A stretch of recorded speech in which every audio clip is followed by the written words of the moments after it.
ধন্যবাদ আপনার প্রশ্নটা। বড় বড় নেত্রী বলতে আপনি যেটা বলছেন হয়তো অফিসিয়ালি আমি সব কিছু করছি, আমি অফিসিয়ালভাবে আজকে এটাকে মহিলাদেরকে পুনর্বাসিত করব এবং এই যে আমরা যে মহিলারা নির্যাতিত হচ্ছে, শিশুরা নির্যাতিত হচ্ছে, সেইগুলো আমি মিসেস রোকেয়া হাশেম, সভানেত্রী ঈশ্বরদী উপজেলা মহিলা দল ও দপ্তর সম্পাদক পাবনা জেলা মহিলা দল। বাংলাদেশ জাতীয়তাবাদী দল বিএনপির জন্মলগ্ন থেকে অর্থাৎ 1978 সালে যখন দলটির যাত্রা শুরু হয় তখন থেকে শিক্ষা, ঐক্য ও প্রগতি এই আদর্শকে ধারণ করে আমি ছাত্রদলের রাজনীতির মাধ্যমে রাজনীতিতে পদার্পণ করি।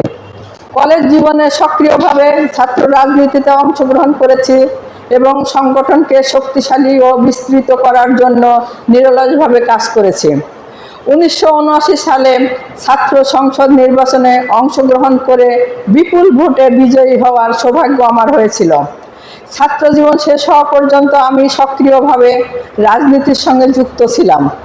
পরবর্তীতে বিবাহের পর আমি যে পরিবারে গিয়েছি সেই পরিবারও একই রাজনৈতিক আদর্শে বিশ্বাসী হওয়ায় রাজনীতির সঙ্গে সম্পৃক্ত থাকতে আমার তেমন কোনো বাধা সৃষ্টি হয়নি।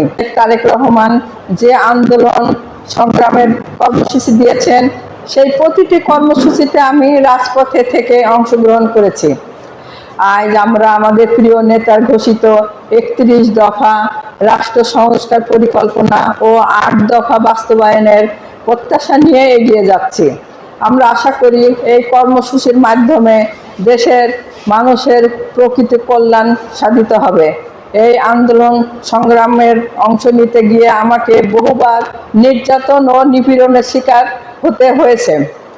আওয়ামী শাসন আমলে এমনই মানসিক ও প্রশাসনিক চাপের মধ্যে ছিলেন যে একজন সম্পূর্ণ সুস্থ মানুষ কর্মরত অবস্থাতে অফিসে মৃত্যুবরণ করেন।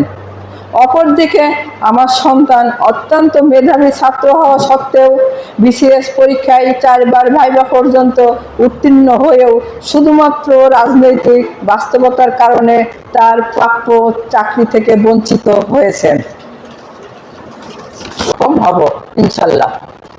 আমি একটি রাজনৈতিক পরিবারের সন্তান। আমার ভাই 3 বারের নির্বাচিত সংসদ সদস্য ছিলেন। আমার ছোট ভাই ততোধিকবার পৌর মেয়র ও উপজেলা চেয়ারম্যান এবং আমার ভাবিও সংরক্ষিত মহিলা আসনের সংসদ সদস্য হিসাবে দায়িত্ব পালন করেছেন।